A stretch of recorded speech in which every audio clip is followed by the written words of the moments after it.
Buenas tardes a todos. Están cada uno de ustedes el mejor de los días. En esta tarde-noche que nos va a caer, pues algo lluviosa con algunos bosquejos del sol. Entonces, una tarde bastante agradable. Espero que hayan tenido una semana satisfactoria en sus actividades, que haya sido muy productiva y que, pues, lo que queda de la semana logren descansar un poquito. Aunque cuando uno se está preparando para privados, los descansos, asuetos y demás no existen. Espero en algún momento que efectivamente logren culminar su carrera y verlos como futuros profesionales litigando, si no codo a codo, frente a frente.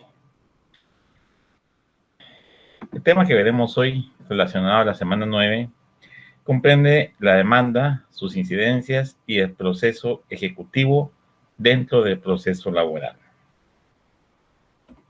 El objetivo de la clase es que ustedes durante esta semana refuercen esos conocimientos que a lo largo de su carrera estudiantil, en esas aulas universitarias, adquirieron en su momento en cuanto a lo que es el proceso ordinario, obviamente de trabajo, y el juicio ejecutivo que deriva de ese proceso ordinario.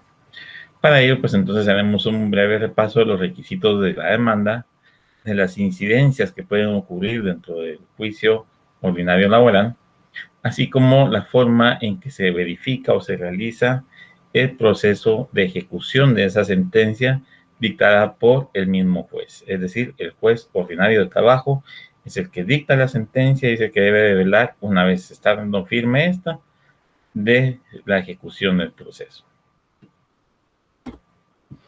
Como punto de partida, entonces, tomaremos el artículo 321 del Código de Trabajo, el cual establece que el procedimiento ordinario laboral se efectúa o se realiza de acuerdo a las disposiciones que surgen a partir de ese artículo.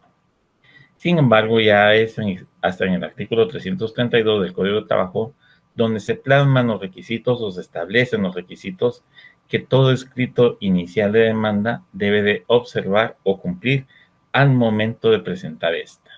Esto obviamente cuando las demandas se presentan en forma verbal es obligación por parte del interponente y cuando se presenta en forma escrita es obligación de cumplir esos requisitos por parte del secretario del juzgado.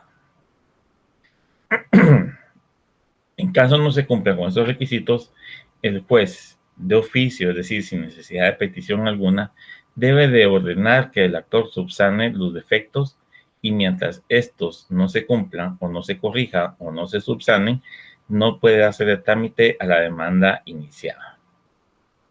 Aquí, afortunadamente, no existe un plazo como en algunos casos los jueces de lo civil o de materia civil establecen, porque en algunos juzgados civiles no fijan previos, sino que rechazan y le dan a uno 30 días, por ejemplo, para recoger lo original del expediente, de lo que uno presentó, obviamente, no de las actuaciones judiciales, y ver si se vuelve a plantear la demanda. Acá no, acá le dan a uno esa oportunidad de corregir esos errores y el juez en esa resolución hace ver cuáles son los errores o qué requisitos no se cumplieron para poder admitir para su trámite de la mejor manera posible ese escrito de demanda.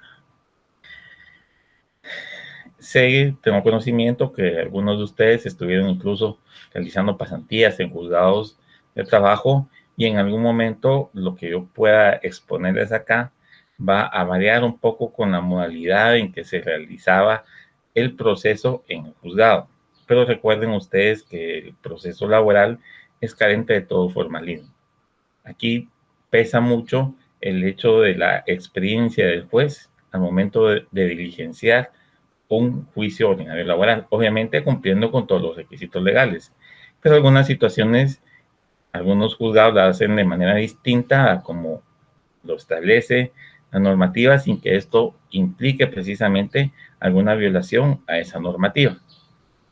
Y en su oportunidad, cuando yo estuve en los tribunales de trabajo, pues de ahí para acá las cosas han cambiado bastante, de eso ya más de 20 años, entonces sí es necesario que ustedes se mantengan actualizados en ese sentido. Yo trataré de explicar la clase el día de hoy de acuerdo con mis conocimientos y mi experiencia, tanto oportunamente como al día de hoy.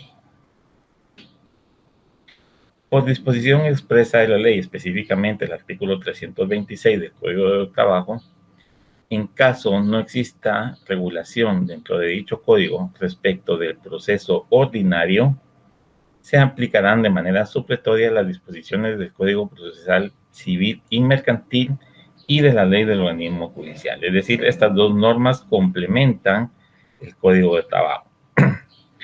Obviamente, el proceso está muy general en el Código de Trabajo y muchas cuestiones se complementan o se diligencian de acuerdo al Código Procesal Civil y Mercantil. Por ejemplo, las excepciones que pueden plantearse son las excepciones que regula el Código Procesal Civil y Mercantil como dilatorias o previas.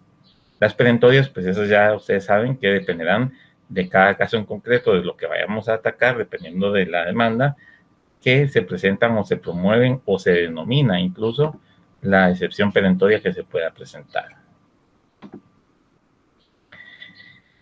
Atendiendo a lo que preceptúa o regula el artículo 284 del Código del Trabajo, los juzgados con competencia en materia laboral también están jerarquizados, iniciando por los jueces de paz hasta las salas de apelaciones. Sin embargo, los juzgados de instancia actualmente se encuentran conformados, para el caso de la ciudad de Guatemala, en juzgados de admisibilidad de demandas, que son dos juzgados, y los que conocen los procesos, es decir, los que ya llevan a cabo las audiencias del juicio ordinario laboral y la ejecución de la sentencia que se pueda dictar. El juzgado de admisibilidad, entonces, es el que tiene como función establecer si los escritos iniciales de demanda, o bien, en el caso de que sea un incidente que se promueva, cumplen con los requisitos que exige el Código de Trabajo para poder admitir dichas demandas. Es decir, en el caso del juicio ordinario, que es el que estamos viendo, los del artículo 332. En caso no se cumplan, es este juzgado de admisibilidad de demandas quien resuelve imponiendo los previos. Muchas veces, en casi todos los casos, los jueces de admisibilidad de demanda fijan al actor un plazo. Entiendo que esto lo hacen amparados en una circular del organismo judicial, de la cual no he tenido acceso, pero una circular del organismo judicial o un acuerdo emitido por el organismo judicial nunca puede ser superior al Código de Trabajo. Y si el Código de Trabajo no establece un plazo para evacuar esos previos, el juez no puede ampararse en ese plazo, en ese acuerdo, en esa circular, y si vencido el actor no ha evacuado ese previo, rechazar la demanda. Eso no lo puede hacer el juez. El código no permite esa salida y por lo mismo el plazo de alguna manera pues no tiene razón de ser. Es criterio de la Corte Suprema de Justicia, el organismo judicial, imponer ese plazo, pero legalmente el Código de Trabajo no lo tiene. ¿Ese previo qué es? Entonces implica en ese previo que ustedes como abogados litigantes o como autores deben de corregir las pequeñas deficiencias o aclarar alguna situación que en su escrito inicial no estaba bien planteada para poder cumplir con ello los requisitos del artículo 332 del Código de Trabajo. Es decir, nos dan la oportunidad. ¿Y por qué nos dan esa oportunidad como autores o abogados de los actores? Recuerden ustedes que la tutela, la protección que le da el Estado al trabajador prevalece en todo el proceso laboral. Y parte de tener ese acceso a la justicia o esa tutela judicial efectiva, como se le denomina en otros procesos, como el penal, implica eso precisamente, darle la oportunidad al trabajador las veces que sea necesario de que cumpla con esos requisitos. Yo en su oportunidad fui oficial de un juzgado de trabajo y recuerdo el caso de dos casos muy particulares. Uno de una pasante del bufete el bufete popular de la Universidad de San Carlos, que yo les fijaba un previo y trataba de explicarle a ella, y el asesor que tenía ella en el bufete hacía todo lo contrario a lo que yo le estaba planteando. La cuarta vez que llegó conmigo, la pobrecita, casi llorando, me dijo: mire, es que usted es malo, usted aquí, usted allá. ¿sabe qué? Siéntese, se lo voy a dictar como lo quiero. Y que se lo firme él o pida que se lo cambien. Porque él la va a seguir atrasando porque él no entiende cuál es el previo que debe evacuar. Yo entiendo que un proceso ordinario laboral no es fácil. No es claro, a muchos no les gusta. Nosotros aprendimos por necesidad a quererlo. Nosotros aprendimos a amarlo sin necesidad de que nos obligaran a eso. A mí me gustó desde un inicio, desde que yo empecé a trabajar. Empecé en PGN, en el área laboral, y desde ahí me gustó el proceso laboral. Y cuando yo a un juzgado, pues para mí fue lo máximo. Entonces la pobre, pues al final de las cansadas, hizo el memorial, como yo se lo dije, que es malo, pero pues ni modo, la pobrecita necesitaba también su caso, y la parte actoral, pues estaba quedando de alguna manera indefensa. Subsanó el previo, se le dio a trámite y pues logró ganar ella esa demanda. Y otro caso muy particular de un abogado, hijo de un abogado laboralista, que daba conmigo así con sus cierto aire de grandeza, de que no de prepotencia, de grandeza por ser hijo de fulanito, y que mi papá es laboralista, yo también soy laboralista, y también en 3 ocasiones le impuso un previo hasta que el memorial que me presentó de último era una conciliación que habían logrado fuera del juzgado. Es decir, no es fácil un proceso, pueden ser abogados, pueden ser pasantes, pueden ser actores, pero hay que cumplir y saber cumplir con esos requisitos que exige. Una cuestión mal planteada no nos van a rechazar, pero sí nos van a imponer un previo en esa demanda. Cumplidos los requisitos que establece el código, ya el juzgado de admisibilidad de demandas dicta la resolución donde admite para su trámite, señala fecha y designa un nuevo juzgado para que ya conozca de la audiencia de juicio ordinario laboral. Esas resoluciones por lo regular ya llevan la fecha en que se va a llevar a cabo esa audiencia, es decir, la agenda del juzgado para las primeras audiencias no la maneja el juzgado que va a conocer el proceso, sino el juzgado de admisibilidad de demandas. Eso para el caso de Guatemala. La segunda y tercera audiencia, si fuera realmente necesaria, ya las fija el juzgado de acuerdo a los plazos que la misma ley establece. Pero en el interior, muchas veces es el mismo juzgado el que admite y el que señala la audiencia. Es decir, no hay un juzgado de admisibilidad de demandas. Creo, si no estoy mal, que Quetzaltenango acaba de implementar uno en materia laboral, pero no tengo confirmada la información. Si alguien tiene alguna información, la quiere compartir para los que tienen mi número de teléfono, que fueron mis alumnos en su momento, pues la pueden hacer a través de WhatsApp y la vamos aclarando en el camino. Si no, pues a través de correo, pero recuerden ustedes que yo el correo no lo veo en este momento, sino hasta después de terminar la clase o en el transcurso de la semana. En esa audiencia se establece claramente en esa resolución que las partes deben de comparecer a la misma, acompañando todos sus medios de prueba, es decir, o llevando todos sus medios de prueba. En esa audiencia, ya el día de la audiencia, el actor puede tomar 3 actitudes. Ratificar su demanda en todo el contenido, es decir, no le hace ningún cambio y la mantiene igual. Modificarla porque omitió, no por omitir, sino porque hay algún error que no se percató nadie y que pues desea modificarla, por ejemplo, alguna fecha, alguna situación así.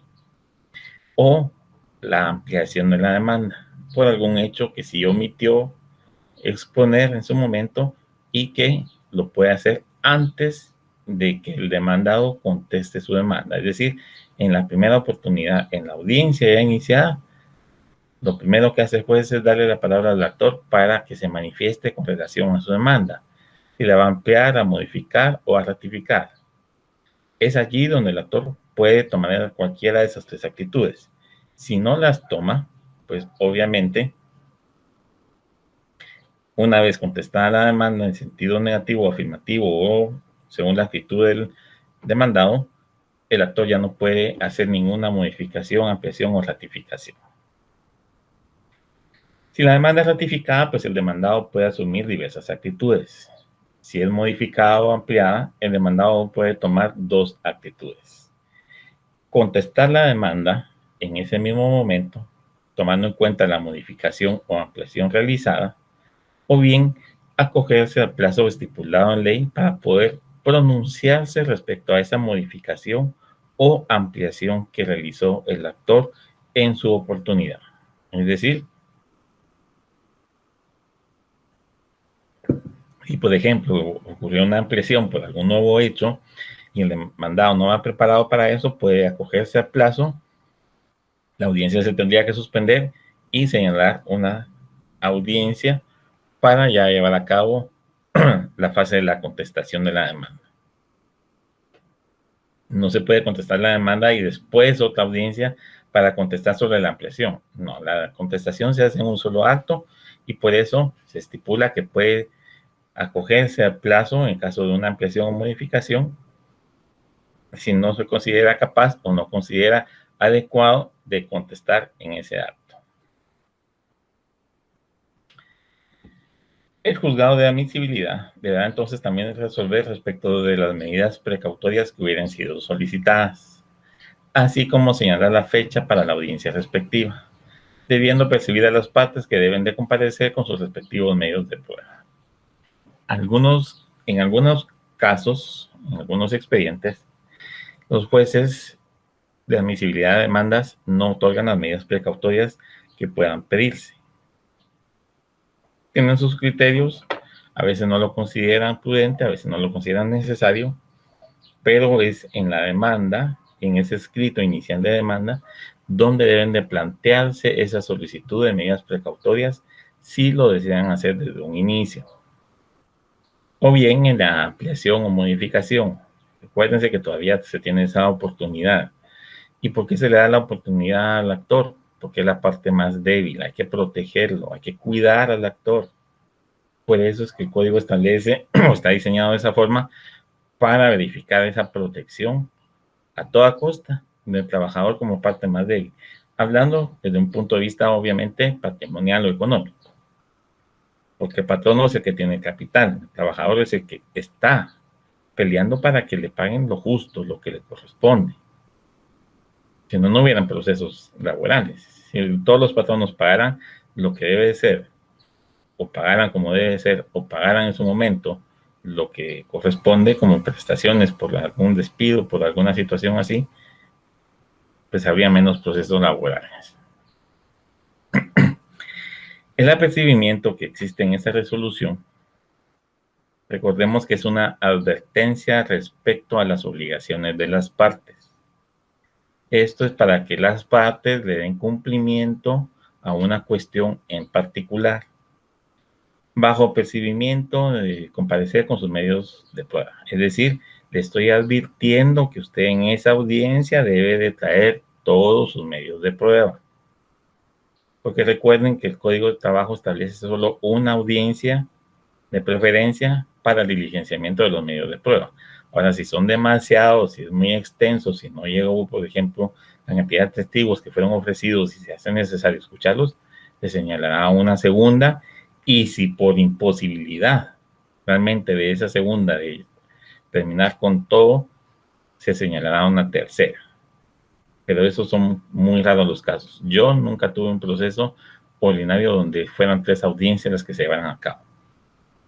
Excepto pues en los colectivos cuando apoyaba al secretario, porque los colectivos regularmente los llevan los secretarios en los juzgados, pues ahí sí se llevan a cabo una serie de conciliaciones para lograr agotar todo de la mejor manera posible. Pero eso es tema aparte. Ahorita estamos viendo lo binario. Ese procedimiento puede ser con plazo o sin él.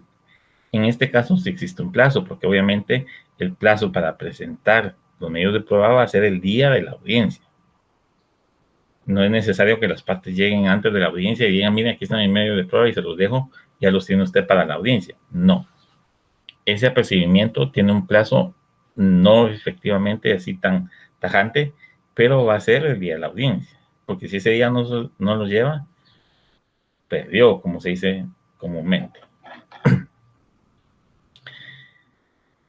Ese plazo o esa carencia de plazo se debe a que efectivamente hay necesidad de cumplir con un acto en esa audiencia. Imagínense ustedes que proponen como medio de prueba la presentación de los libros de salarios de su patrón. Y el patrón no se lo olvida ese día, o no los lleva, o quiere presentarlos después. Y resulta que el abogado del patrono es un compañero de ustedes, un ex catedrático de ustedes. ¿Qué pasó? No se cumplió con esa advertencia. ¿Cuál va a ser la consecuencia? Que se va a tener, por cierto, el salario que el actor manifestó en su demanda, porque no va a haber forma de que el patrono pruebe lo contrario. Entonces, ahí radica la importancia de hacer caso a esa advertencia, de cumplir con ese procedimiento, porque si no nos quedamos en indefensión. Lo mismo sucede para el lado del actor. Supongan ustedes que en la contestación de la demanda, el demandado ofrezca la confesión judicial del actor. El juez la recibe y la señala para la próxima audiencia bajo advertencia de que no comparece, se tendrán por cierto los extremos del pliego de oposiciones. Y ustedes en la segunda audiencia como actores no llegan. Entonces el juez va a calificar el pliego y todo se va a tener contestado en sentido afirmativo de conformidad con las preguntas. ¿Quién pierde? ¿Quién se ha afectado?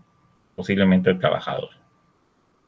Ahí radica la importancia de hacer caso a ese procedimiento, de cumplirlo como manda la norma.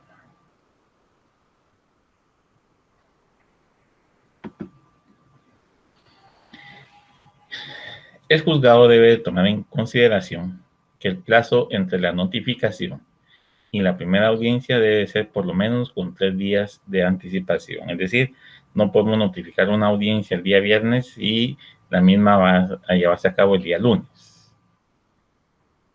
Pensando el notificador que, bueno, está viernes, sábado, domingo, lunes y ahí están los 3 días. No, aquí esos días sí son hábiles. Sábado y domingo no se cuenta para ese efecto de notificación. Pero los 3 días son hábiles. Si notificaron viernes, la audiencia tiene que ser jueves de la siguiente semana. ¿Por qué? Porque debe de pasar lunes, martes y miércoles. Por eso dicen no menor de 3 días, 3 días hábiles. Mucho ojo con eso si ustedes hacen pasantías, si ustedes trabajan en un juzgado, porque se pasa esa situación, la audiencia se va a tener que suspender porque no media el plazo que establece la ley. Ninguna de las partes está obligada a comparecer asesorada por abogado. Pueden comparecer sin abogado, no hay necesidad de que lleven un asesor legal. Sin embargo, si desean comparecer con esa asesoría, esta puede ser brindada por abogado colegiado activo. No puede estar inactivo porque no vale su participación. Por los líderes sindicales, si fuera el caso, ellos pueden asesorar también al actor. O bien por los estudiantes de derecho de las, que hubieran aprobado los cursos relacionados al derecho del trabajo. Regularmente esos cursos se aprueban al finalizar el sexto o séptimo semestre. Sin embargo, en muchas universidades que tienen un bufete, es a partir del noveno semestre, una vez aprobados los casos semestre, que se pueden asignar los casos en el bufete popular para llevarlos durante su último año de estudio. Esto para ir emparejando, más o menos nivelando el tiempo, y porque la carga académica de los últimos cursos pues no es tan pesada en teoría con relación a la cantidad de cursos y lo intenso de los cursos que son del primero al octavo semestre. En el caso de que sea un pasante, un estudiante de derecho que hubiere comparecido como asesor, el monto de lo reclamado no puede superar los 10 salarios mínimos que se encuentran vigentes para el sector al que pertenezca el trabajador. Recuérdense que hay 2 tipos de salario mínimo, el agrícola y no agrícola. Si es un trabajador agrícola, el monto de ese salario multiplicado por 10 es lo máximo en cuanto a reclamación se refiere, en donde puede participar un pasante. un estudiante de derecho. Pasante del bufete por lo regular, ¿no? O un estudiante de derecho. Si es más allá de ese monto, no se puede comparecer como estudiante de derecho y tendrá que ser entonces un abogado o un líder sindical que pueda asesorar al trabajador. Obviamente el líder sindical es aquel que tiene un puesto dentro del comité de sindicato, no un líder sindical que es aquel que lucha, que grita, que anda con el parlante y que no tiene ningún puesto de autoridad dentro del sindicato. Porque no va a ser una negociación, no va a ser una conciliación buena, sana.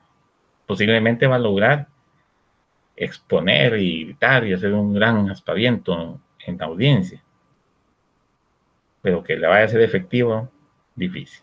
Entonces, mucho ojo con eso. Si también ustedes en algún momento, Dios no lo quiera, se ven necesitados de demandar a alguien, hay que saber asesorarse por parte de un profesional o un líder sindical que sí sepa lo que está haciendo. No porque no existan o los hagamos de menos, no, pero que a buen árbol se arrima, buena sombra le cobija.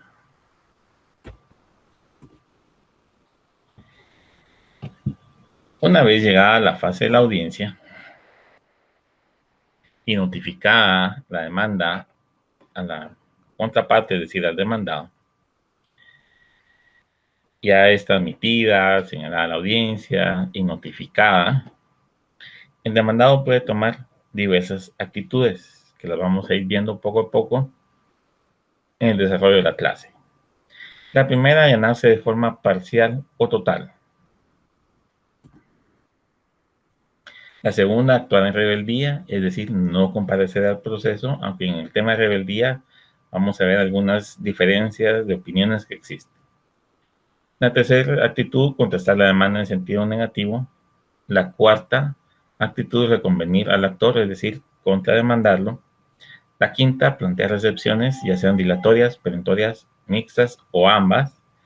Y la sexta, llegar a un arreglo conciliatorio, que es muy similar a la actitud de allanarse. Sin embargo, en el arreglo conciliatorio regularmente el allanamiento va a ser total, o sea, el arreglo va a ser total. No puede haber un arreglo conciliatorio parcial. Son términos o efectos muy similares. Entonces, algunos consideran que allanarse es aceptarlo todo y en un arreglo es aceptarlo, pero con algunas condiciones. El allanamiento, que es una aceptación que puede hacer el demandado, puede ser parcial, es decir, solo acepta parte de los hechos de la demanda, o total, al aceptar todos y cada uno de esos hechos. Respecto de la rebeldía, esta puede ocurrir al momento en que es notificada la demanda y no comparecer a defenderse, es decir, no presentarse nunca al juzgado de trabajo, o bien, una vez realizada la acción que fuere por parte del demandado, es decir, contestar en sentido negativo, contravenir o demás, este se aparta del proceso sin justa causa y no comparece de nuevo. ¿Por qué existe diferencia de criterios en este sentido? Porque algunos tratadistas consideran que la rebeldía solo ocurre al inicio, es decir, notificado y no comparezco. Toda vez que si como demandado comparezco al proceso, pero por algún motivo dejo de comparecer, esto tiene un efecto de apartamiento o de separación y no puede considerarse como una rebeldía porque sí se compareció, sí se gestionó, pero por algún motivo dejé de hacerlo. Es decir, si hubo una manifestación de la voluntad por parte del demandado, pero después perdió el interés. Puede ser que le haya contestado en sentido negativo, que haya incluso contrademandado al actor, pero se aparta del proceso. Entonces sí existe alguna diferencia en cuanto a en qué momento opera la rebeldía. Es criterio muy personal que debe de ocurrir al inicio, es decir, una vez notificado y no comparece. Ahí se fue rebelde. Como dicen los patocos, se fue chuco.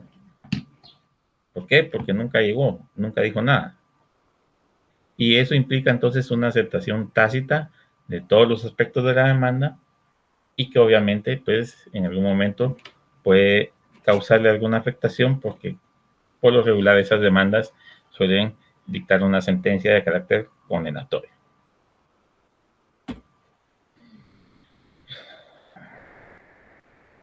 En cuanto al allanamiento, de conformidad con la doctrina, deben de cumplirse con ciertos requisitos para que este allanamiento sea aceptado, es decir, validado por el juez. El primer requisito es un requisito subjetivo, es decir, que para que yo pueda allanarme como demandado en un proceso, debo de tener esa capacidad para ser sujeto procesal, es decir, ser yo el que efectivamente está demandado o mi representada a través de mi persona y tener esa capacidad de comparecer a juicio ordinario laboral como un sujeto procesal. No puede allanarse a alguien que no es parte de un proceso, que no va a tener por qué responder en un proceso, porque la persona ni siquiera está llamada a ese proceso. Imagínense ustedes que mandemos a Juan Pérez, pero se presenta Margarita López. Esa persona no puede ganarse, a menos que sea mi mandataria. Pero si no es mandataria, si no es nada, no puede ganarse, así de simple, porque ella no tiene esa capacidad procesal para ser parte o sujeta en ese proceso. El segundo requisito que debe cumplir es un requisito objetivo. Este, de alguna manera, debe verificarse en cuanto a la disponibilidad de los derechos para no afectar a un tercero. Es decir, nos vamos a allanar, pero atendiendo la capacidad y a lo que se está pretendiendo reclamar. No vamos a afectar a un tercero con esa actitud de allanamiento. ¿Tenemos disponibilidad de cumplir con eso? Sí. ¿Se ve a alguien afectado porque nosotros vamos a cumplir con eso? No. Allanémonos. Son aspectos que se deben de considerar. ¿En qué casos puede haberse afectado a un tercero? Pues no sé, tal vez se me ocurre querer cumplir con una obligación laboral cuando se tiene una obligación por alimentos, en el caso de que fueran personas individuales las demandadas. Entonces, mire, señor juez, yo no puedo pagar alimentos porque me demandaron en lo laboral y pagué allá. Entonces, esa acción de allanarse y pagar en un laboral para evitar una responsabilidad donde se pueda afectar a un tercero no es válida. Y el tercer requisito es un requisito de actividad, es decir, que implica que este puede ocurrir en cualquier momento del proceso, no necesariamente al momento de contestar la demanda. Aún cuando el proceso se encuentra en segunda instancia, en conocimiento de un recurso de apelación, se puede dar ese allanamiento para que el proceso termine. Obviamente, la manifestación en cuanto a la aceptación del allanamiento debe ser expresa, es decir, debe ser clara ante el órgano que tiene en ese momento el control del proceso para decir, miren, señor juez, o miren, señores magistrados, mi representada se allana o yo me allano que soy el demandado y terminemos el asunto y se acabó. Pues. Esa sería la actitud que puede asumir el demandado en esa figura procesal.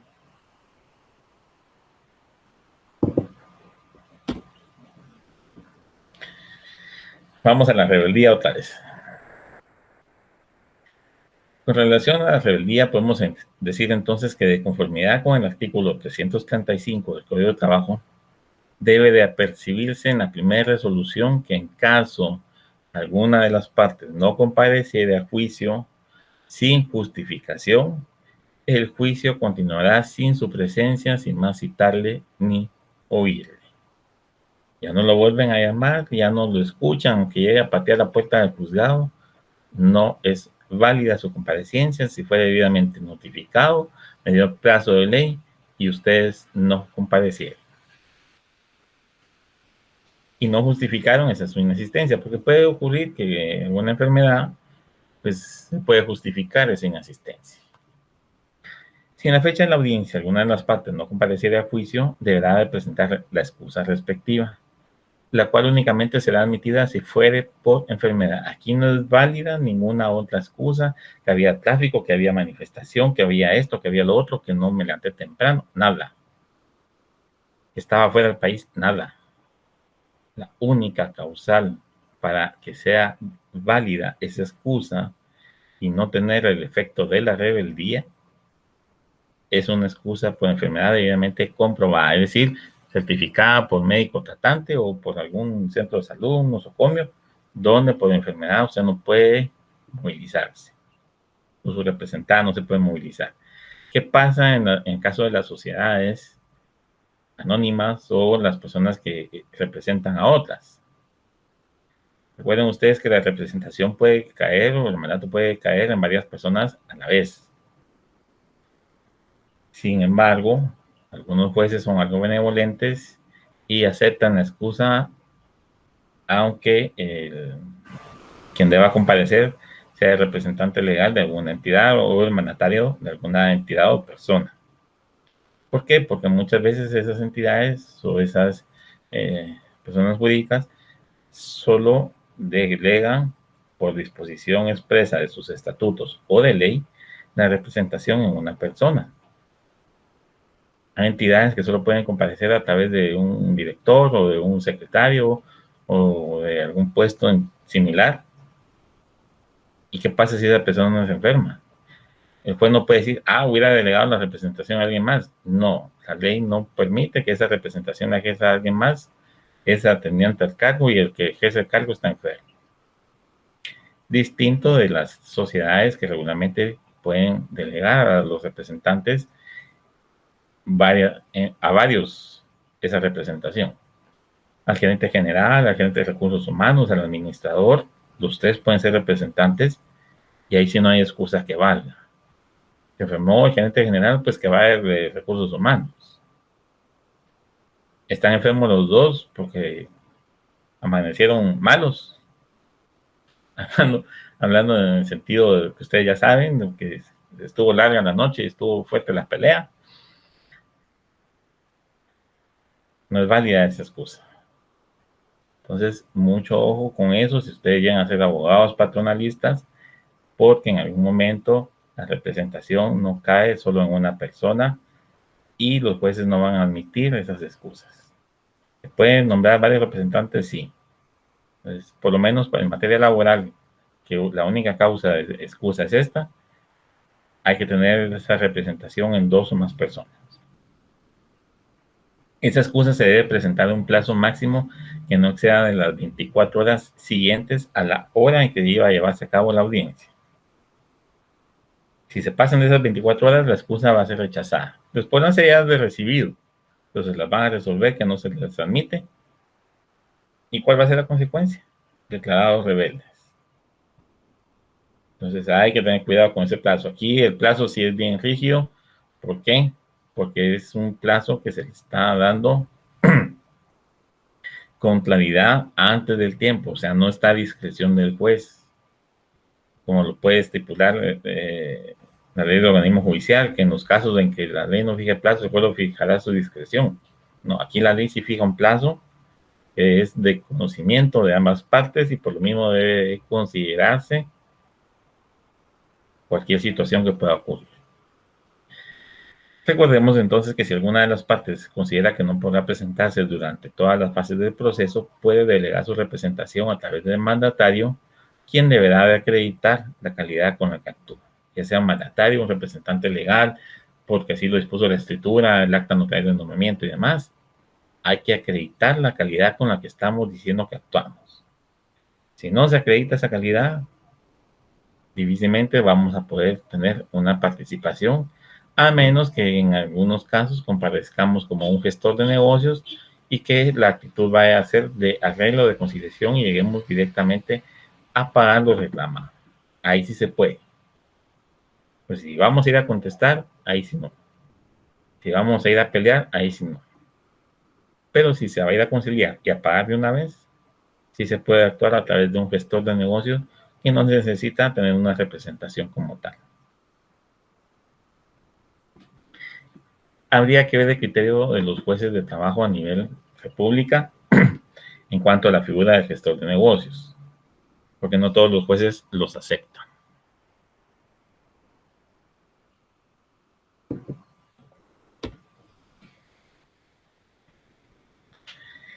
La siguiente actitud, contestación en sentido negativo. Esta implica entonces que el demandado no está de acuerdo con ninguno de los puntos o hechos expuestos en la demanda y genera esa oposición. Allí es donde se inicia el contradictorio de todo juicio. Una vez yo me opongo a lo que me están diciendo en la demanda. Esa oposición es ese contradictorio que se genera. Con la contestación de la demanda se pueden plantear excepciones. Aquí es parte de esas incidencias o actitudes del demandado.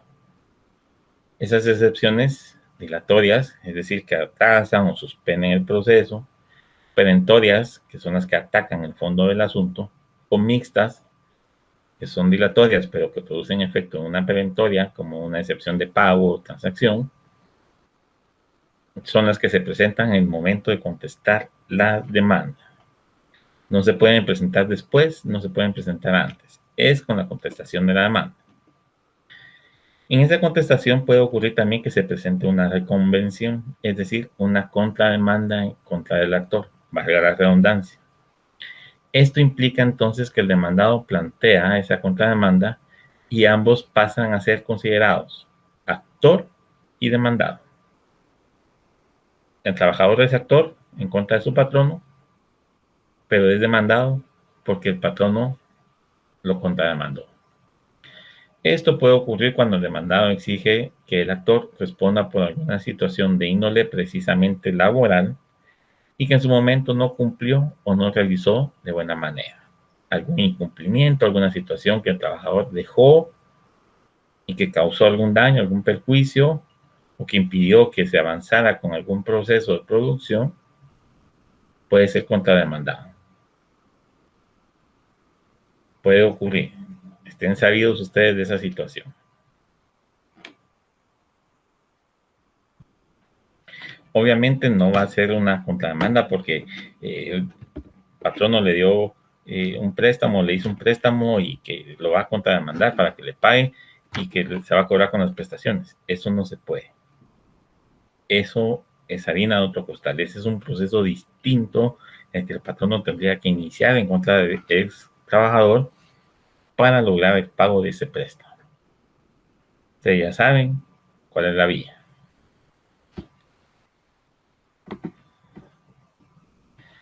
La contestación en sentido negativo implica entonces que el demandado no está de acuerdo con ninguno de los puntos o hechos expuestos en la demanda, lo que genera entonces esa oposición.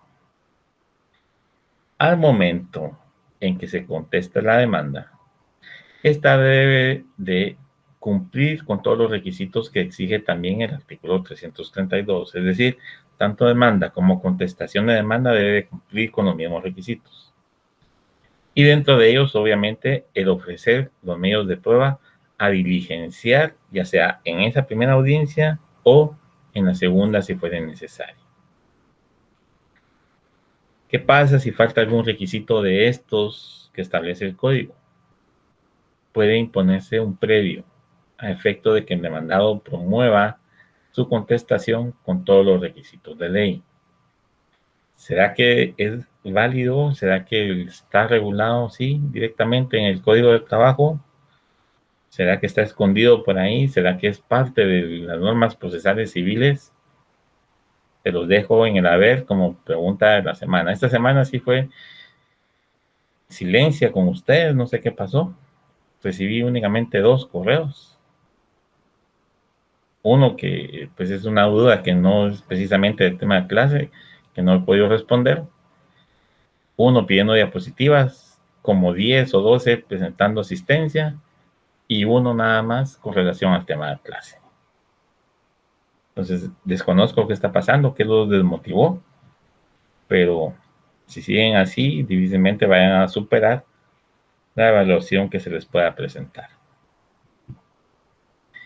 La contestación, entonces, en sentido afirmativo, es el equivalente a un allanamiento. Puede ser parcial o total.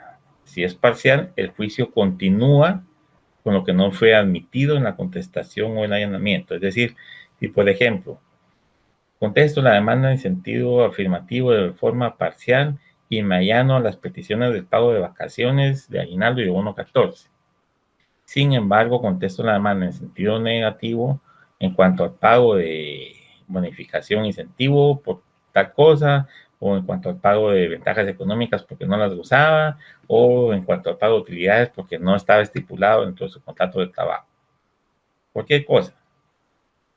Me allano parcialmente porque solo acepto parte de los puntos que se reclaman en la demanda y en relación al resto me opongo porque no estoy de acuerdo.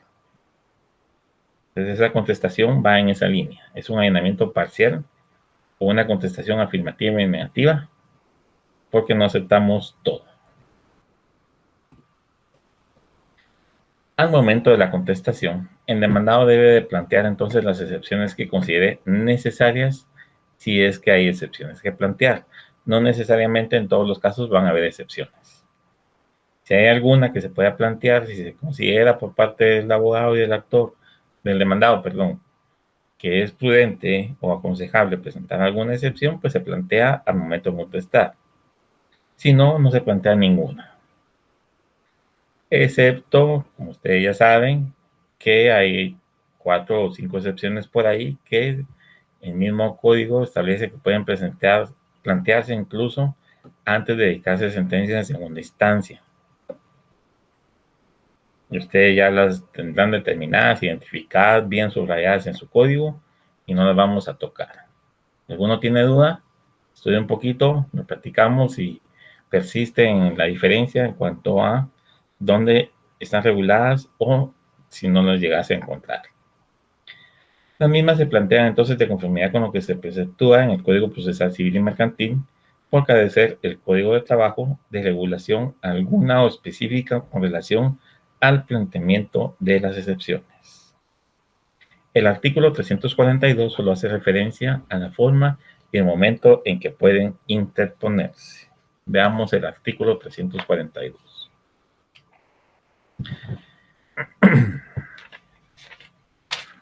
Excepciones, capítulo 6. Previamente a contestarse la demanda o la reconvención en la audiencia señalada para tal efecto, se opondrán y probarán las excepciones dilatorias, salvo las nacidas con posterioridad, que se podrán interponer hasta antes de que se dicte sentencia en segunda instancia. En este último supuesto, la prueba de ella se recibirá en la audiencia más inmediata que se señale para la recepción de pruebas del juicio o en auto para mejor proveer si ya se hubiera agotado la recepción de estas pruebas. Las excepciones perentorias se opondrán con la contestación de la demanda o de la reconvención, pero las nacidas con posterioridad y las de pago, prescripción, cosa juzgada y transacción se podrán interponer en cualquier tiempo mientras no se haya dictado sentencia en una instancia, debiéndose igualmente recibir la prueba de las mismas en la audiencia más inmediata que se señale para recepción de pruebas del juicio o en auto para mejor proveer si ya se hubiera agotado la recepción de estas pruebas. Recuerden que el auto para mejor proveer no tiene como finalidad la incorporación de nuevos medios de prueba. En todo caso, será el juez el que solicite algo, no con medio de prueba, sino para aclarar alguna duda.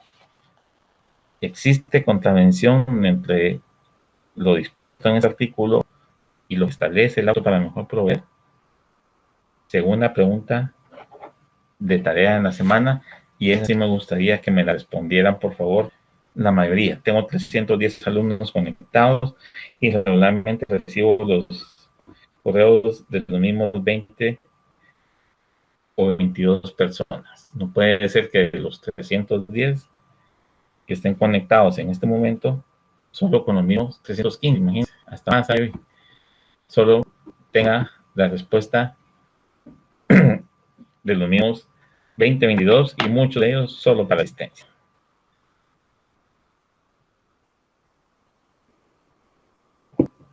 De las excepciones que se planteen, se pueden ofrecer medios de prueba y si la prueba queda admitida por el juzgador, deberán de recibirse en una próxima audiencia. Excepciones dilatorias que pueden plantearse: incompetencia, litispendencia, demanda defectuosa, falta de capacidad legal, falta de personalidad, falta de personería, falta de cumplimiento del plazo de la condición a que estuviera sujeta la obligación que se pretende hacer valer o el derecho que se pretende hacer valer, caducidad, prescripción, cosa juzgada y transacción. Estas las encuentran ustedes en el 116 del Código Procesal Civil y Mercantil. Entonces, a 343 de su código, 342, que fue el que vimos, del Código de Trabajo, anoten el 116 del Procesal Civil y Mercantil. Y en el 116 anoten el 342 del Código de Trabajo. Amarren sus normas. Cuando estén en los privados y no tienen las normas amarradas de esa forma o integradas de esa manera, van a sufrir. Y se acordarán de mí. Para los que nos conocieron, a mi persona y a mi esposa, porque también dio clases en rural, bueno, de hecho todavía damos clases los dos.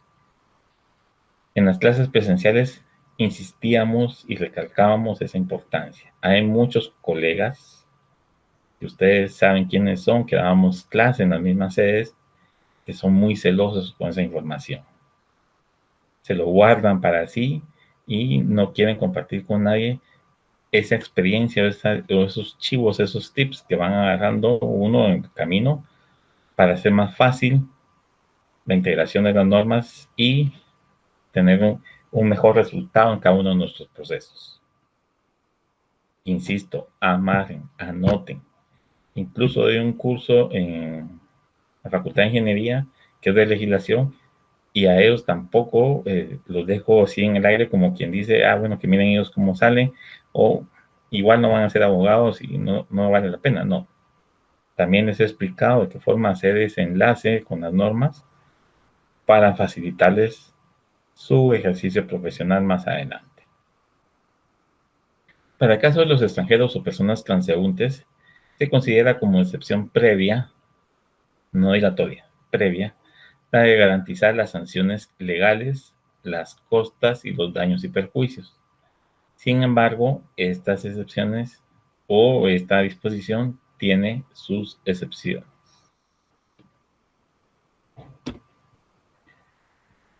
Respecto de las excepciones perentorias, estas deben de presentarse al momento de contestar la demanda o la reconvención, pudiendo de igual forma ofrecer prueba y esta se diligenciará en una audiencia más próxima.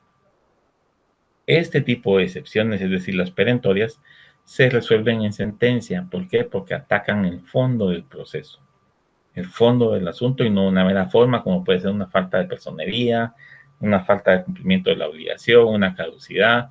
No. Estas atacan el resultado final que va a tener ese proceso. Le van a permitir al juez tener un mejor juicio de valor en cuanto a lo dicho por el actor en la demanda y lo dicho por el demandado en su contestación. Eso pretende una excepción perentoria. Destruir esto con hechos, con pruebas prácticas. Y no por alguna cuestión de forma o porque ya se le venció, o porque mire, señor juez, ya le pagué. No. Ataca al fondo. Pueden plantearse como excepciones mixtas, es decir, que son dilatorias, pero tienen efecto de una perentoria porque atacan el fondo, el pago, la prescripción, cosa juzgada y transacción. Esas cuatro son mixtas o privilegiadas. Para los que recibieron cursos de procesal civil o están recibiendo su refuerzo en procesal civil o lo están estudiando en otro lado, esas excepciones saben que son mixtas o privilegiadas. Estas pueden interponerse en cualquier momento del proceso hasta antes de dictar la sentencia de segunda instancia. Recuerden esto, por favor, es importante. Este tipo de excepciones, si bien son dilatorias, tienen efecto de una perentoria, toda vez que ponen fin al proceso si el juez acoge la excepción, es decir, si la otorga con un valor, si le da ese valor a la excepción, el proceso va a terminar. Obviamente termina con una sentencia. Ya sean excepciones previas o dilatorias, presentadas en la reconvención, el reconvenido, es decir, el actor que fue contrademandado, puede también ofrecer prueba que sustente su argumento para atacar las excepciones interpuestas. Esto lo vemos regulado en el artículo 344 del Código de Trabajo. Pruebas. Si no hubiera avenimiento entre las partes,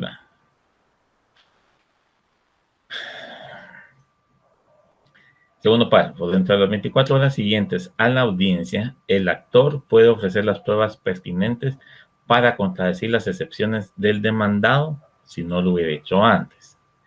En el caso de excepciones interpuestas contra la reconvención, se observará lo dispuesto en el párrafo anterior, es decir, se puede ofrecer prueba en ese momento o en las 24 horas siguientes a que se presentó esta situación.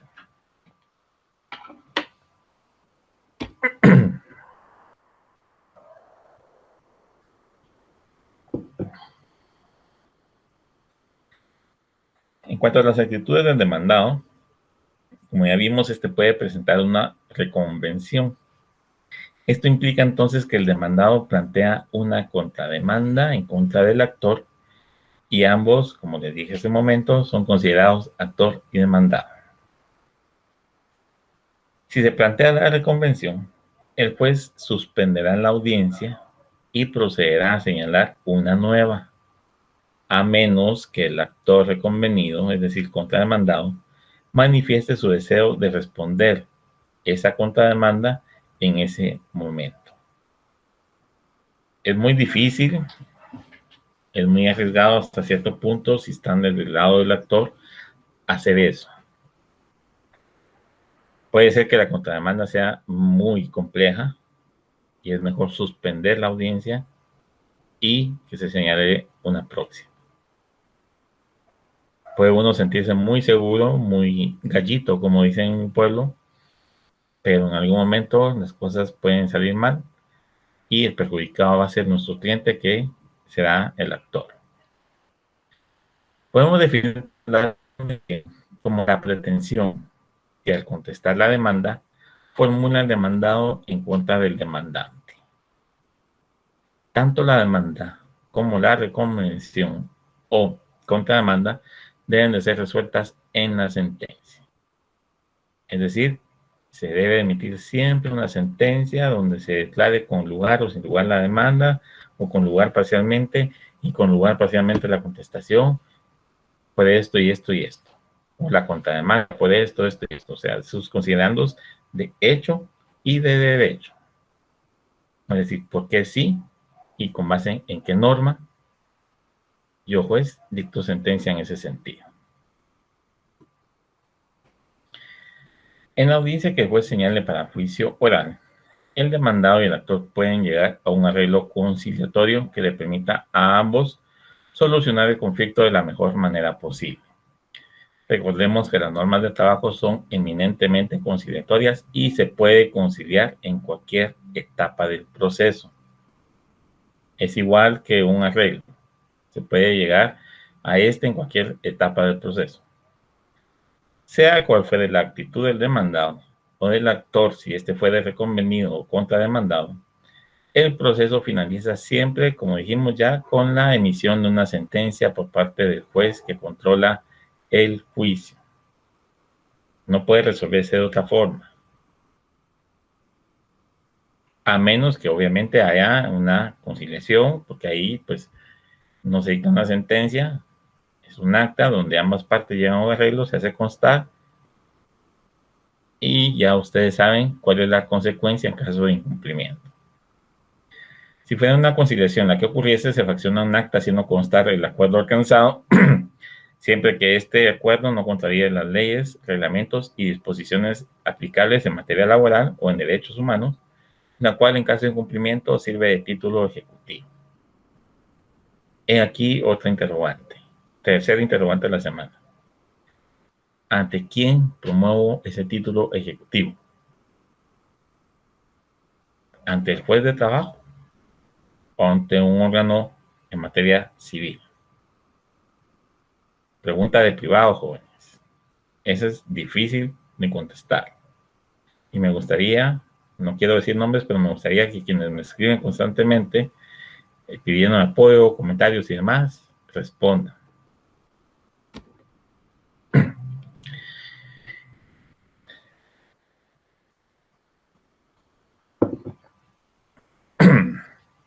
En la audiencia que el juez señale para juicio oral, el demandado y el actor pueden llegar a un arreglo conciliatorio que le permita a ambos solucionar el conflicto de la mejor manera posible. Para el efecto, entonces, partiremos de lo que establece el artículo 340 del Código de Trabajo.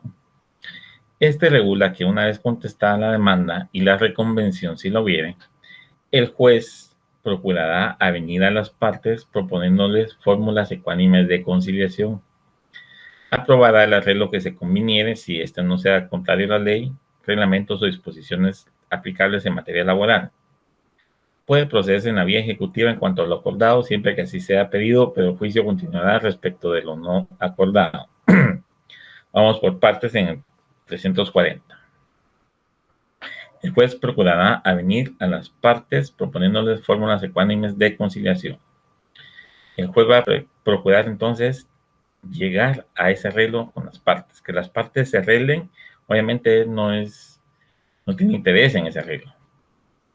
Entonces el juez va a procurar, va a ser diligente, va a hacer conciencia, va a ser aquí, y a venir es como que invitar a las partes. Entonces el juez va a invitar a las partes y nos va a proponer fórmulas ecuánimes, es decir, justas, parejas, lo más parejas posible, para que ambas partes lleguen a ese arreglo conciliatorio.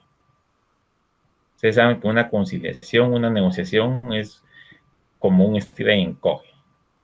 Yo cedo algo, pero usted también ceda. Eso es lo que sucede en una conciliación. Porque si no, no tiene razón de ser. No sería una conciliación, sería un allanamiento, posiblemente parcial o total, pero no es conciliación. Por eso ahí radica la diferencia que hablábamos al inicio, que tiene muy parecido el efecto. Conciliamos, sí, pero en una conciliación yo cedo algo, pero usted también cede. Yo estoy de acuerdo con pagarle esto, pero usted, mire, me está afectando si yo le pago todo esto de indemnización, por ejemplo. Entonces yo de indemnización ofrezco esto, acepta. Ese estira y encoge, esa negociación, como que fuera un mercado, trabajando y haciendo rebajas y demás, es una conciliación. El allanamiento es distinto, porque en el allanamiento yo digo, sí, le voy a pagar todo lo que le debo y se acabó. O sí le voy a pagar esto, pero esto no. Ahí radica la diferencia entre una situación y otra. La forma en que se realiza y el efecto que puede tener. Obviamente, el efecto final va a ser que el proceso termina. Pero la manera en que lo llevamos a ese término es lo que diferencia una conciliación de un allanamiento. El juez aprobará el arreglo que se conviniere si este no sea contrario a la ley, reglamentos o disposiciones aplicables. Es decir, que por ejemplo, en esta negociación el trabajador no renuncie a sus prestaciones, valga la redundancia, irrenunciables. Se puede negociar un poco el monto de la indemnización, pero no vamos a negociar el pago de las vacaciones, el bono 14, el aguinaldo, porque eso está claro cuánto y cómo se debe pagar. Entonces, si el acuerdo violenta esas prestaciones, afecta el pago de esas prestaciones, el juez no lo puede aprobar. Si está de acuerdo con la normativa, aprobémoslo en caso de que ustedes vayan a ser jueces y continuemos con el proceso. Si ese arreglo termina, pues enhorabuena.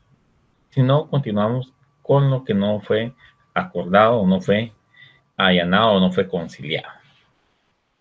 ¿Se puede iniciar un ejecutivo en cuanto a lo acordado que no fue cancelado en ese momento? Sí. Pero de preferencia, si ustedes son abogados del demandado y van a conciliar, van a allanarse de forma parcial, por lo conciliado o lo allanado, procuren cancelarlo de una vez para evitar la promoción de un juicio ejecutivo y el desgaste de otro proceso. Es cierto que hay algunos colegas que prefieren que su cliente se vea en más clavos legales porque eso les va a significar, obviamente, más ingresos. Pero al final de cuentas estamos afectando al cliente y el cliente, el día que se percate de eso o que alguien más se lo comente, inmediatamente nos da la gracia y no lo volvemos a ver. Entonces hay que saber llevar a los clientes. Como vamos de tiempo, sí, todavía nos quedan 25 minutos. Bueno, vamos a hablar menos y a tratar de explicar más. Respecto de la prueba, entonces, que se presenta o se ofrece para un juicio ordinario, los hechos de la demanda, la contestación, la reconvención o las excepciones pueden ser sustentados con diversos medios de prueba, inclusive las presunciones humanas. Aquí sí se valoran presunciones humanas, distinto de un proceso penal, por ejemplo. Por lo que, teniendo lo dispuesto en el Código de Trabajo, pueden ofrecerse documentos, testigos, dictámenes de expertos y la confesión judicial. Recepcionada y diligenciada la prueba, es decir, ya los documentos, los testigos, el dictamen de expertos y la confesión judicial, si el juez lo estima pertinente, puede dictar auto para mejor proveer y con ello practicar de oficio o a requerimiento de alguna de las partes cualquier medio de prueba pertinente, pedir que le sean exhibidos documentos o actuaciones e incluso practicar un reconocimiento judicial.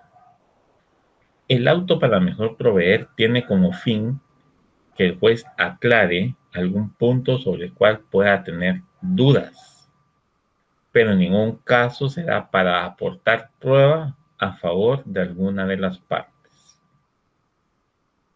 Retomando la primera pregunta o la segunda que les formulé, si el código establece que las pruebas de las excepciones pueden incluso incorporarse en el auto para mejor proveer, ¿cómo queda lo expuesto acá? Que establece que el auto para mejor proveer nunca va a tener como finalidad aportar prueba a favor de alguna de las partes, solamente para despejar dudas que el juez pueda tener. Segunda pregunta de privado que les hago hoy, compleja en esta noche. Sentencia. Al momento de dictarse el fallo o sentencia, este puede dividirse o derivarse, mejor dicho, de dos situaciones distintas. La primera, cuando el demandado ha sido citado debidamente, apercibido de que comparezca y no comparece a la primera audiencia sin justificación. Se da esa rebeldía. La sentencia debe dictarse entonces a un plazo de 48 horas y es conocida por algunos tratadistas, algunos estudiosos del derecho laboral o doctrinariamente hablando como una sentencia ficta, es decir, una sentencia sin contradicción, sin oposición. No hubo una manifestación de voluntad de parte del demandado, se dicta sentencia en 48 horas si el actor ratifica, amplía o modifica su demanda, pero como el demandado no se pronunció, se fue rebelde, se le declara rebelde en la sentencia y se dicta esta en un plazo máximo de 48 horas.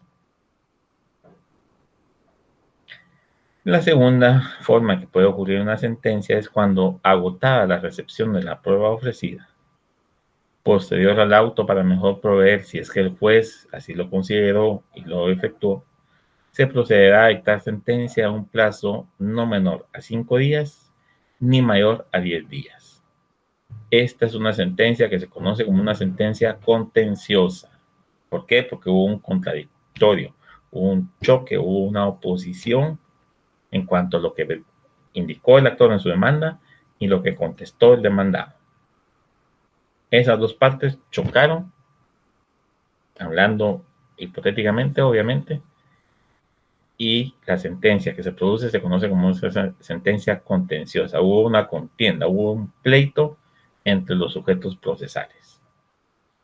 La prueba se valora o analiza de conformidad con el sistema de valoración en conciencia, observando los principios de equidad o de justicia.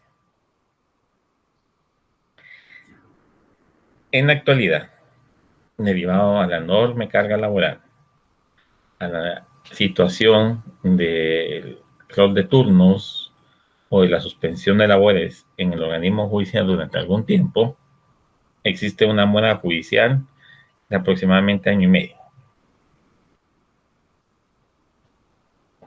Es decir, si antes un proceso se tardaba 2 años, por ejemplo, hoy se va a tardar 3 años y medio, 4, dependiendo de si hay apelación o más, o incluso más. Yo tengo uno que en octubre cumple 2 años de haberse presentado y no hay forma que me señalen los jueces de admisibilidad de demandas la fecha. Siempre que voy no está el oficial, es que no le tocó llegar ese día, nunca está. Me fijaron un predio hace como 8 meses, lo evacué y al día de hoy estoy esperando que me digan para cuándo es mi audiencia. El trabajador ya tiene hasta otro empleo, afortunadamente, pero en los juzgados están bien cargados de trabajo. Valga la redundancia porque son juzgados de trabajo. Contra pueden interponerse en concreto dos recursos, aunque uno de ellos se subdivide. El primer recurso que se puede plantear es el de aclaración y ampliación. Este es el que se subdivide, como lo vamos a ver más adelante. Este se interpone dentro de 24 horas siguientes a que fue notificada la sentencia. Se subdivide porque la aclaración pretende una cosa distinta de la ampliación. La aclaración procede cuando los términos de la sentencia son oscuros, ambiguos o contradictorios. Y la ampliación procede cuando se omite resolver algún punto de los sometidos a juicio. Es decir, al juez se le olvidó resolver algo. Planteamos una ampliación. Pero ¿qué pasa si el juez resolvió gallo gallina, como decimos vulgarmente? Pues planteamos el recurso de aclaración para que nos diga cuál es la forma correcta en que está resolviendo o en que debió resolver.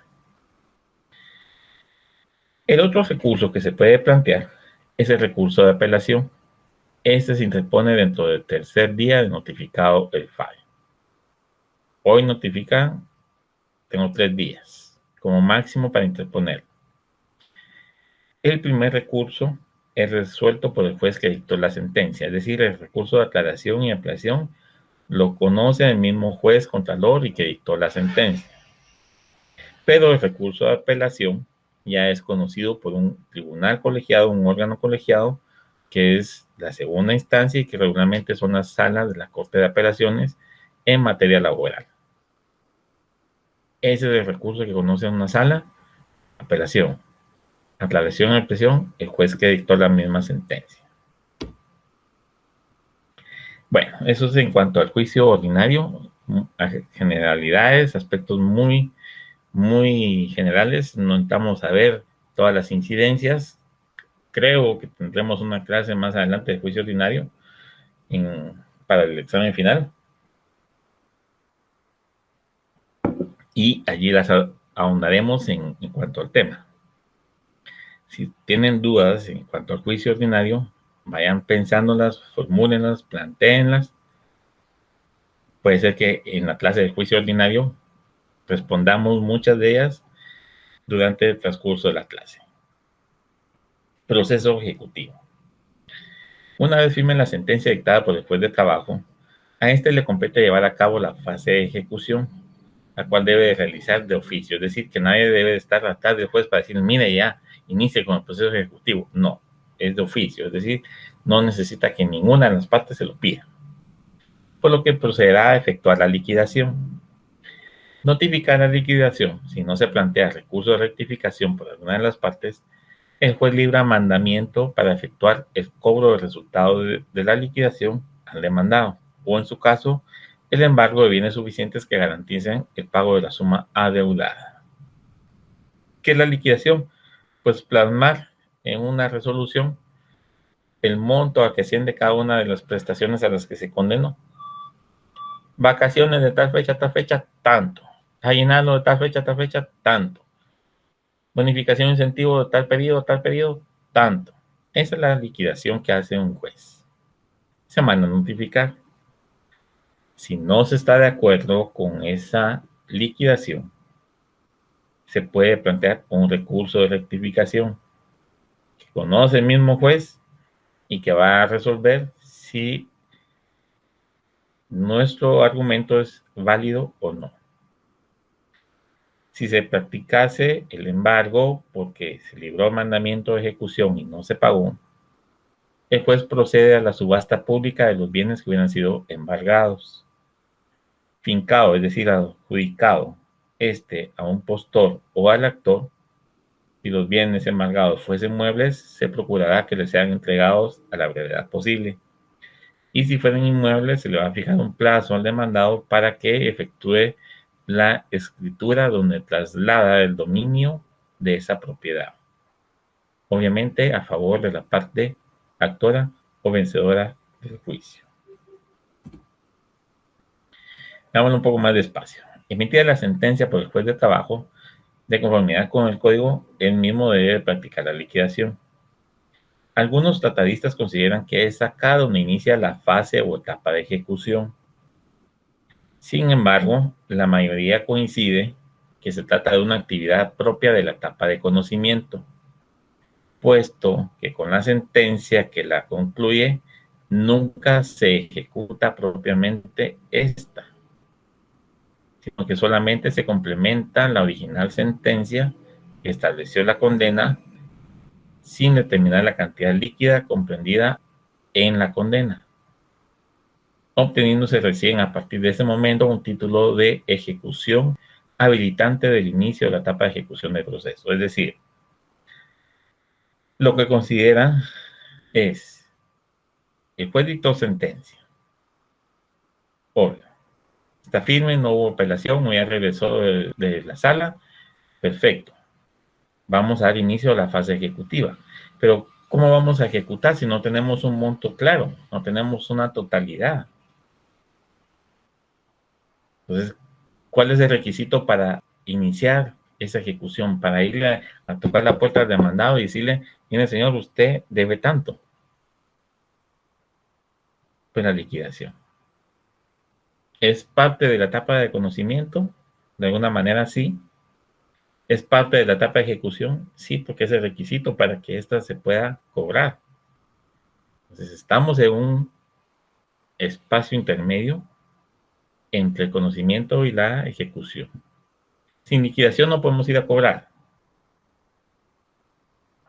Así de simple.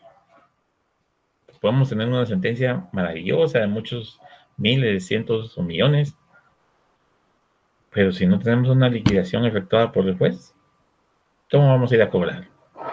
¿Cómo vamos a obtener el pago de esa sentencia? No existe. Entonces, es una dicotomía entre los tratadistas porque para unos es parte de la fase de conocimiento y para otros es el inicio de la fase de ejecución. En que considera que desde la fase de conocimiento la ejecución la valora o la analiza a partir del momento en que se cobra, en que se lleva ese título ejecutivo a través del mandamiento, a través de la orden que se le da a un personal del juzgado para que vaya a cobrar. Ese es el mandamiento de ejecución.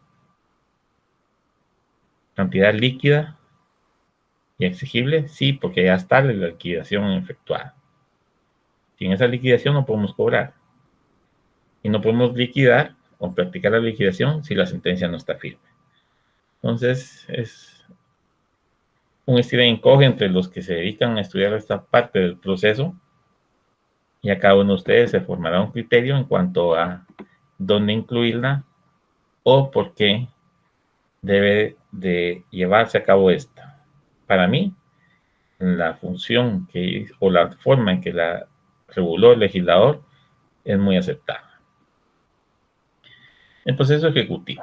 Bueno, partiendo de lo anterior, entonces la etapa de ejecución iniciará desde el momento en que se encuentra firme la resolución que practicó la liquidación y esta es susceptible de ser atacada a través del recurso de rectificación, el cual procede cuando la liquidación efectuada adolece de errores de cálculo o se omitió consignar alguno de los puntos de la parte resolutiva de la sentencia respecto a la reclamación que se formuló sobre la cual se condenó pero que no obra en esa liquidación.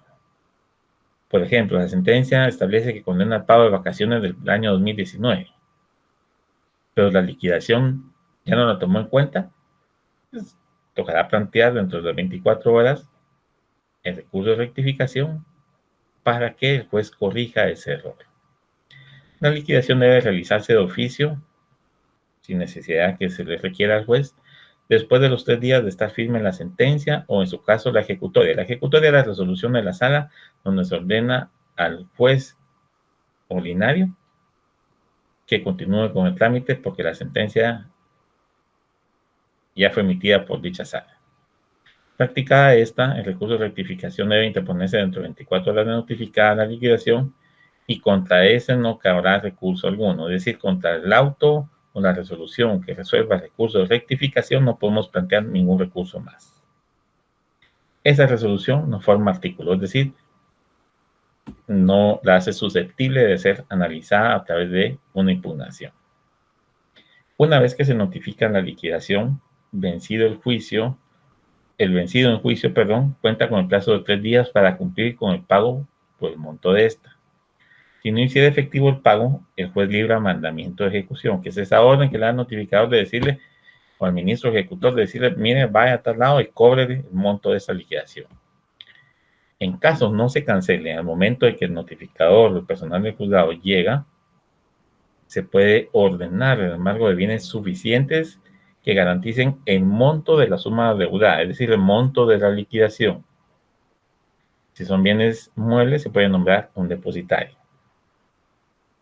Practicado el embargo, el demandado cuenta con el plazo de 3 días más para hacer efectivo el monto de lo que deuda. Los bienes que gocen de esa medida precautoria de embargo, si no es cancelado en esos 3 días, serán sacados a remate, pudiendo hacerse las publicaciones respectivas, pero estas se hacen siempre a costa del interesado, es decir, del actor. La fecha para el remate no puede ser posterior a los 10 días en que venció el plazo de los 3 días que tenía el demandado, una vez se decretaron el embargo de esos bienes. Decretaron el embargo, le dieron 3 días más para que pagara. No pagó, a partir de allí tenemos 10 días y después de esos 10 días podemos señalar la fecha para el remate. El embargo puede decretarse sobre bienes muebles e inmuebles, así como sobre cuentas bancarias o similares. Una vez fincado, es decir, otorgado o adjudicado el remate al postor, es decir, al que llegó a pujar a esa subasta, o al actor, si fueran bienes muebles, el juez ordenará al depositario la entrega de estos bienes lo más pronto posible. Si éste no hiciera efectiva la entrega, se podrá ordenar el secuestro de dichos bienes. Si el embargo recayó sobre bienes sujetos a registro, como un bien inmueble o vehículos que pueden ser objeto de registro, que ustedes, conocedores del derecho civil, ya saben qué bienes se registran, bienes muebles, se le fijará al obligado el plazo de 5 días. ¿Para qué? Para que realice la escritura donde le traslada el dominio de esa propiedad o de ese bien mueble objeto de registro. Ese plazo de 5 días es bajo apercibimiento de que en caso no se efectúe, esa escritura la da el juez en rebeldía del obligado. Es decir, sí o sí, yo le quito su bien porque ya se lo adjudiqué, ya le di la oportunidad y usted nunca pagó. Contra las actuaciones del juez en la fase de ejecución, no existe recurso alguno que pueda interponerse, excepto, ya saben ustedes, rectificación en la liquidación, si consideran la liquidación como parte de la fase de ejecución. Por último, entonces es importante recordar que si la persona obligada a enajenar sus bienes posterior a la ocasión en que se obligue por la realización de algún acto o la realización de un documento que pueda ser utilizado como título ejecutivo y que esta enajenación lo convierta en insolvente, será juzgado penalmente por el delito que resulte. Pregunta fácil de privado para que conoce el proceso penal. Para que no, cuarta o quinta pregunta que les dejo en el tintero en la semana, ¿qué delito comete y cuál es el fundamento? Obviamente, si saben eso, sabrán cuál es la forma en que se logra hacer esto. Lo juzga el juez en materia laboral, lo juzga el juez en materia penal. ¿Qué hace el juez de trabajo si él no es el encargado de juzgarlo por ese delito? ¿Cuál es la actitud que debe asumir?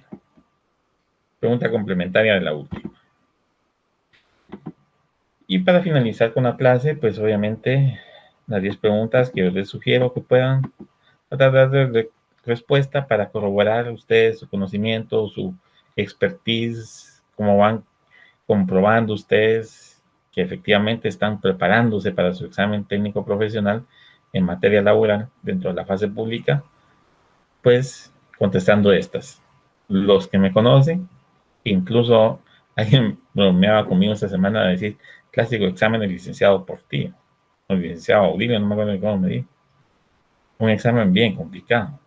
Y si mis exámenes eran complicados, pero era satisfactorio ver que algunos sacaban los 20 de 20, 12, 14, 18.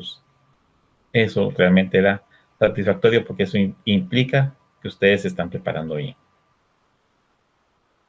Se las dejo entonces para que ustedes puedan tratar de darle respuesta a esas 10 interrogantes. Recuerden que no son las mismas que se colocan en su examen parcial. Las del examen son distintas, siempre del tema de la semana, pero son totalmente distintas. Pueden ser más fáciles, más difíciles. Eso ya depende de cómo las planteen al momento de hacer los exámenes.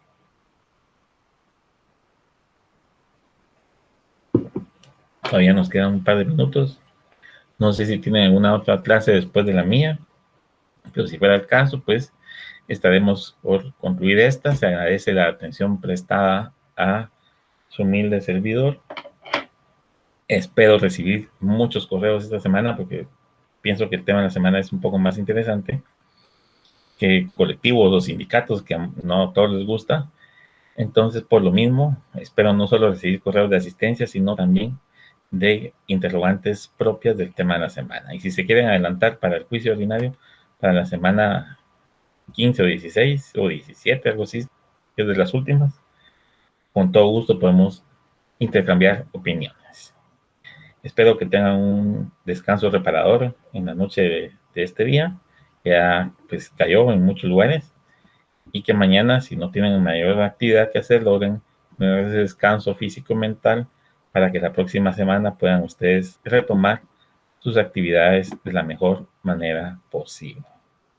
Se agradece entonces la atención. Disculpen la sombra, pero no tengo otro lugar donde ubicarme, entonces pues trataremos en la medida de lo posible de una próxima tener más iluminado. Muchas gracias, jóvenes, por su atención. Feliz noche.